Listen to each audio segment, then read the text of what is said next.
Santo Tomás de Aquino, sobre el ser y la esencia, capítulo 3. Una vez visto lo que significa el nombre de esencia en las sustancias compuestas, hay que considerar sus relaciones con la razón de género, especie y diferencia,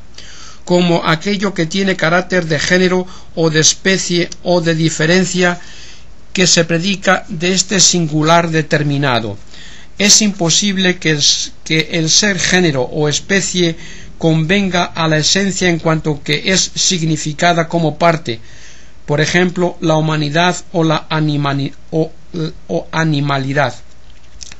Por eso dice Avicena que la racionalidad no es de diferencia, sino principio de diferencia, y por la misma razón la humanidad no es especie, ni la animalidad género. Asimismo, tampoco se puede decir que el ser género o especie convenga a la esencia como una cosa existente fuera de los singulares, como la ponían los platónicos, porque entonces se podría predicar el género y la especie de este individuo. Es inadmisible que Sócrates sea algo que está separado de él, ni a su vez eso separado sirve en algo para el conocimiento de este singular. Queda pues que el ser género o especie le conviene a la esencia en cuanto que es significada como todo, como por ejemplo hombre o animal, en cuanto que contiene implícita e indistintamente todo lo que hay en el individuo. Ahora bien, la esencia así tomada puede ser considerada de dos maneras: una en su propia naturaleza, y esa es su consideración absoluta. En esta no se puede decir de ella con verdad sino lo que le compete por ser tal naturaleza. Toda otra atribución que se le haga será falsa. Por ejemplo, el hombre en cuanto hombre le compete racional, animal y las demás notas que entran en su definición, pero no blanco o negro o cualquier otro predicado que no está incluido en la naturaleza o concepto de humanidad. Por tanto, si se pregunta de esa naturaleza así considerada, si se puede decir que es una o que es muchas, no hay que elegir ninguno de los dos miembros. Ambos caen fuera del concepto de humanidad y ambos pueden sobrevenirle accidentalmente. En efecto, si la pluralidad perteneciese a su concepto y esencia, nunca podría ser una, siendo así que es una tal como existe en Sócrates. Igualmente, si la unidad perteneciese a su concepto y esencia, entonces será una misma la naturaleza de Sócrates y la de Platón, y no podría ser multiplicada en muchos sujetos. Otra manera de ser considerada la esencia es en cuanto a la existencia que tiene en este o en aquel individuo, y de ella así considerada se predica algo accidentalmente por razón del sujeto en que se halle, como por ejemplo se dice que el hombre es blanco porque Sócrates es blanco, aunque eso no le competa al hombre en cuanto hombre. Pues bien, esa naturaleza tiene dos suertes de existencia, una en los singulares, otra en la mente, y en ambas maneras de existir le son inherentes a dicha naturaleza los correspondientes accidentes o modos de ser. En los singulares tiene la existencia multiplicada conforme a la diversidad de los mismos, y sin embargo ninguna de esas existencias le compete a la naturaleza misma, considerada en sí misma, es decir, absolutamente, pues es falso decir que la naturaleza del hombre en cuanto tal tenga existencia en este singular. Si le compitiese al hombre en cuanto tal el existir en este singular, nunca existiría fuera de este singular, y lo mismo si le compitiese al hombre en cuanto hombre en no existir en este singular, nunca existiría en él. La verdad en este punto es que el hombre en cuanto hombre no comporta el existir en este singular, o en aquel otro, o en la mente. Es pues evidente que la naturaleza humana absolutamente considerada prescinde de cualquier ser determinado, sin que sin embargo excluya ninguno. Esa naturaleza así considerada es la que se predica de todos los individuos. Sin embargo, no se puede decir que el carácter de universal competa a la naturaleza así considerada. En efecto, al universal le es esencial la unidad y la comunidad, y ninguna de estas compete a la naturaleza absolutamente considerada, porque si la comunidad perteneciese al concepto de hombre, entonces en todo ser en que se encontrase la humanidad se daría también la comunidad,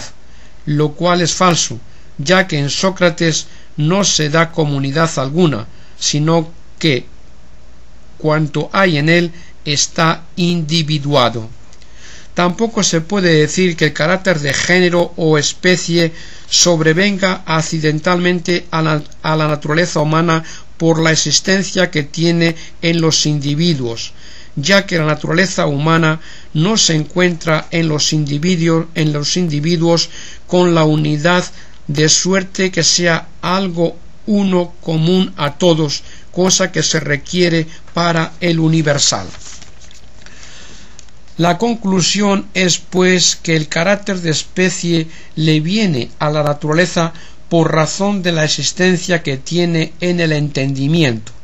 En efecto, la naturaleza humana existe en el entendimiento abstraída de todas las notas individuales, y por eso tiene una relación uniforme respecto de todos los individuos que existen fuera de la mente, en cuanto que por igual es pura semejanza de todos y conduce al conocimiento de ellos en cuanto que son hombres. Y porque tiene esa relación a todos los individuos, el entendimiento forma y aplica a esa naturaleza el carácter de especie, por lo cual dice el comentador en el libro primero del Ánima que el entendimiento es el que produce la universalidad en las cosas, y lo mismo dice Avicena en su Metafísica. Mas aunque esa naturaleza pensada por el entendimiento tenga carácter de universal, por la relación que tiene a las cosas existentes fuera del alma, por ser una única semejanza de todas ellas, sin embargo, en esa existencia que tiene en este o en aquel entendimiento, es una especie entendida particular. Por ahí se ve el fallo del comentador en el libro tercero de Ánima, al pretender deducir de la universalidad de la forma pensada la unidad de entendimiento en todos los hombres. La universalidad de esa forma no se da en cuanto al ser que tiene en el entendimiento, sino en cuanto que dice relación a las cosas como una semejanza suya, algo así como si existiese una estatua material que representase a muchos hombres. Es claro que dicha imagen o figura de estatua tendría su existencia singular propia en cuanto que existiría en esta materia, pero tendría el carácter de comunidad en cuanto que sería común representación de muchos. Y porque compete a la naturaleza humana absolutamente considerada el ser predicada de Sócrates, y en cambio no le compete así considerada el carácter de especie, sino que esta es una de las determinaciones accidentales que la acompañan por la existencia que tiene en el entendimiento. Por eso no se predica el término especie de Sócrates, diciendo Sócrates es especie, cosa que inevitablemente sucedería si el carácter de especie le compitiese al hombre por la existencia que tiene en Sócrates, o considerado absolutamente, es decir, en cuanto que es hombre, ya que cuanto pertenece al hombre en cuanto hombre se predica de Sócrates, y sin embargo el ser predicado compete al género de por sí, ya que se pone en su definición. La predicación es algo que se consuma por la acción del entendimiento que compete y que compone y divide, y que tiene su fundamento en la realidad, a saber, la unidad de aquellos de los cuales uno se predica de otros. Así que el carácter de predicabilidad puede contenerse en esa razón de género que a su vez cobra existencia por la acción del entendimiento. Sin embargo, hay que tener en cuenta que aquello a lo cual el entendimiento confiere el carácter de predicabilidad, componiéndolo con otro, no es la intención misma del género, sino más bien aquello a lo cual el entendimiento confiere intención de género, como por ejemplo lo que es significado por la palabra animal. Con lo dicho queda pues claro cuál es la relación que tiene la esencia o naturaleza al carácter de especie. Este en efecto no es uno de aquellos predicados que le convienen a ella absolutamente considerada, ni tampoco uno de los accidentes que la acompañan por la existencia que tiene fuera del alma, como por ejemplo la blancura o la negrura, sino que es uno de los accidentes que la acompañan por razón de la existencia que tiene en el entendimiento. Así es como le compete a la esencia el carácter de género o de diferencia.